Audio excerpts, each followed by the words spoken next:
এই guys welcome to my channel. আমি মনোজার। এখন আমরা কথা বলবো হচ্ছে ডে 50 ছবিটা কি চাঁদের পাহাড় হতে চলেছে।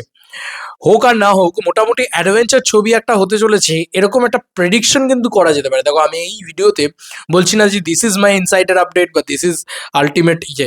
আমরা জাস্ট একটা জিনিস নিয়ে আলোচনা করব যে আমরা একটা কথা বলেছিলাম যখন খাদান সাকসেসফুল হয়েছিল, যে খাদান সাকসেসফুল হয়েছে যখন এসবিএফ রঘু ডাকাত বানিয়েছে। রঘু ডাকাত সাকসেসফুল হলে এসবিএফ কিন্তু চাঁদের পাহাড় বানাবে বা আরও বড় কিছু বানাবে, কারণ ওটাই মানে হয় না যে ওটাই একটা, এই যে একটা ছবি থেকে আরেকটা ছবি আরো কি করে বড় হবে। এবং day 50 should special film, day 50 should big film, এই জিনিসটা কিন্তু আমরা বলছিলাম। এবার এই ডে 50 নিয়ে অনেকের অনেক মতামত রয়েছে, অনেকের অনেক মন্তব্য রয়েছে অ্যাকচুয়ালি, যে এটা অরুণ অরুণ রয়ের যে গল্পটা, সেই গল্পটা নিয়ে ছবিটা হতে পারে। দেবদা হয়তো নিজে সেই গল্পটাকে আবার রিপ অফ করছেন, নতুন ডিরেক্টরকে দিয়ে সেই ছবিটাকে বলাচ্ছেন বা গল্পটাকে বলাচ্ছেন। এ ধরনের জিনিসপত্র হতে পারে, এ ধরনের কথা, কারণ ওই গল্পটাও খুব ইউনিক গল্প ছিল। হতেই পারে, আমি বলছি না যে ওটা হবে না, কিন্তু দেবদার একটা কথা সব তোলপাড় করে দিয়েছে। কিরকম তোলপাড় করে দিয়েছে, দেবদা বলেছেন যে সাউথ আফ্রিকাতে আমরা শ্যুট করব নাকি কোথায় শ্যুট করব, আমরা সেটা নিয়ে রীতিমতো ভাবছি বা দেখছি, মাথা পাগল হয়ে যাচ্ছে, মাথা খারাপ হয়ে যাচ্ছে। তো একটা মানুষ যখন সাউথ আফ্রিকাতে শ্যুট করতে চায়, তখন কিন্তু কোথাও গিয়ে মানে ব্যাপারটা হয়ে যায় যে ইটস আ কি বলে মানে সিকুয়েল ছবি, বা এটা এটা কোনো সিকুয়েল ছবিও নয়, এটাকে অ্যাডভেঞ্চার ছবি ছাড়া আর কিছু সাউথ আফ্রিকায় আমার মাথায় অন্তত আসছে না। এবার যদি আমি চাঁদের পাহাড় 3ও ধরি, তাহলেও কিন্তু সাউথ আফ্রিকায় শুটিং করার কথা না, সম্ভবত আন্টার্কটিকা বা এ ধরনের বরফের জায়গাতে শ্যুট করার কথা, কারণ চাঁদের পাহাড়ের একটাই পার্ট, ঠিক আছে। তারপরে যেগুলো এসছে সেগুলো ফ্যান ফিকশন। আর সেই ফ্যান ফিকশনের যে তৃতীয় খণ্ডটা, সেটা হচ্ছে মানে শঙ্কাস নেক্সট অ্যাডভেঞ্চার, সেটা কিন্তু মানে বরফে, ঠিক আছে।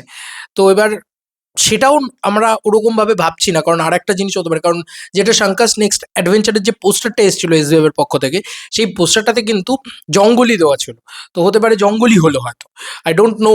তবে দেখা যাক কি হয়, আমি আমি বুঝতে পারছি না, জানো তো। এই ছবিটা কিন্তু মানে এই ফ্র্যাঞ্চাইজিটা কিন্তু সব থেকে বিগ বাজেট ফ্র্যাঞ্চাইজি। এই ফ্র্যাঞ্চাইজিটা কিন্তু সব থেকে কি বলবো মানে আয়কারী ফ্র্যাঞ্চাইজি, মানে একদম গ্যারান্টি টু গ্যারান্টি ব্লকবাস্টার আর কি।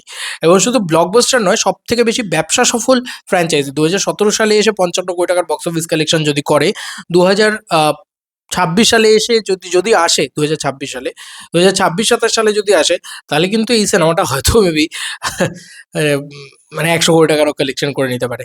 এরকম এরকম দমও আছে এই সিনেমাটার ভিতরে, আমার তো তাই মনে হয়। যাই হোক, এসবিএফ এর ভিতরে সেই দমটা রয়েছে। এবার যেহেতু এসবিএফ রঘু ডাকাত সাকসেসফুল হয়েছে, বানাতেই পারে এসবিএফ, আই ডোন্ট নো। তবে সাউথ আফ্রিকাতে শ্যুট করবে জেনেই তো ব্যাপারটা কিরকম লাগছে, যে এটা কি এমন ছবি, ঠিক আছে। এই বক্তব্যটাকে নিয়ে কিন্তু রীতিমতো একটা মানে একটা জল্পনা কল্পনা হচ্ছে। এবং আমরা দেখবে এই কথাটা বারবার বলছিলাম যে খাদান হিট হলে রঘু ডাকাত হবে। রঘু ডাকাত হলো যখন, তখন আমরা বলছিলাম যে রঘু ডাকাত যদি আরও ম্যাসিভ হিট হয়, তাহলে চাঁদের পাহাড় 3 হবে।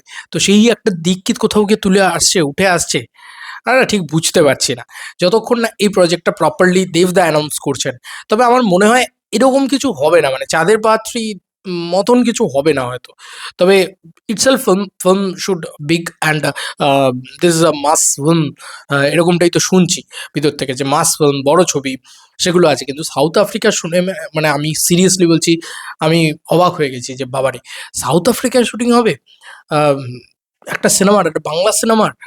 ওরে বাবারে! মানে ভাবনা চিন্তার বাইরে হয়ে যাচ্ছে। মানে তারা ভাবছেনই সাউথ আফ্রিকা, তার মানে তাদের কাছে আরো কতগুলো অপশনস রয়েছে। তো দেখা যাক। ওই কালকের কথাটাই রীতিমতো আমাদেরকে বমকে দিয়েছে একদম। যাই হোক, তোমাদের কার কি মতামত ভিডিওটাকে নিয়ে জানিও কমেন্ট সেকশনে। চলো বন্ধুরা, নতুন কোনো ভিডিওতে দেখা হবে। Bye bye.